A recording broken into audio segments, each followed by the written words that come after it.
கிறிஸ்துவுக்குள் அன்பானவர்களே, உங்கள் அனைவருக்கும் ஆசிரியர் தின நல்வாழ்த்துக்கள். சங்கீதம் 32:8. நான் உனக்கு போதித்து நீ நடக்க வேண்டிய வழியை உனக்கு காட்டுவேன். உன்மேல் என் கண்ணை வைத்து உனக்கு ஆலோசனை சொல்லுவேன்.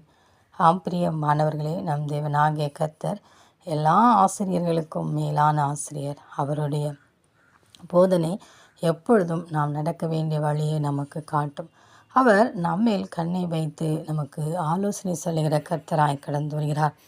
நாம் ஒவ்வொருவரும் அவரை நம் வலது பார்சத்தில் வைத்து கொள்ளும் போது இந்த பொல்லாங்கு நிறைந்த உலகிலே தேவனாகிய கர்த்தர் நம்மை சமாதானத்தோடும் சந்தோஷத்தோடும் வாழ்வதற்கு வழி செய்வார். கர்த்தர் மேல் உன் பாரத்தை வைத்து விடு, அவர் உன்னை ஆதரிப்பார் என்று சொல்லி நாம் நம் தேவனாகிய கர்த்தர் நம் ஒவ்வொருவரையும் பார்த்து சொல்கிறார். நாம் நம் பாரத்தை தேவன் மீது வைக்காதபடி நாமே சுமக்கிறதுனால்தான் அதிகமான பிரச்சனைகளோடும் போராட்டங்களோடும் கடந்து செல்கிறோம். அவர் சொல்கிறார், என் நுகம் மெதுவாயும் என் சுமை லகுவாயும் இருக்கும் என்று சொல்கிறார். நாம் நம் தேவனாகிய கர்த்தருடைய வார்த்தையை கேட்டு அவருடைய கட்டளைகளையும் கற்பனைகளையும் கை கொண்டு நடக்கும்போது அவர் நம்முடைய வாழ்விலே எல்லாவற்றையும் நன்மையாக செய்யவே அவர் கடந்து வருகிறார்.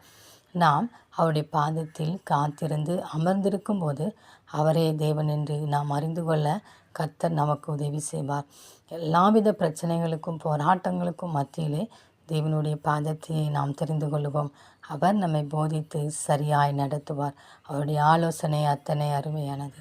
அவர் ஆலோசனையில் ஆச்சரியமானவர், செயலிலே மகத்துவமானவர். அந்த மகத்துவத்தை நாம் அறிந்து கொள்ள வேண்டுமென்றால் அவர் கற்பிக்கும் போது நாம் அமைதியாக அவர் சொல்லுகிற வார்த்தைகளை நாம் கேட்டு அதன்படி செய்கிறவர்களாய் காணப்பட வேண்டும். அப்பொழுது நாம் கண்மலையின் மேல் நம் வீட்டை கட்டினவர்களாய் காணப்படுவோம். அவருடைய ஆசீர்வாதத்தை நாம் சுதந்திரித்து கொள்ள முடியும். ஒவ்வொரு நாளும் அவருடைய ஆலோசனைக்காக அவருடைய பாதத்தில் காத்திருந்து பொல்லாங்கு நிறைந்த இந்த உலகத்தில் ஜெயம் எடுப்போம். அந்த தேவனின் அன்பு கரங்களை நாம் பற்றி கொண்டு அவரோடு கூட வாழ்வோம். ஆமேன்.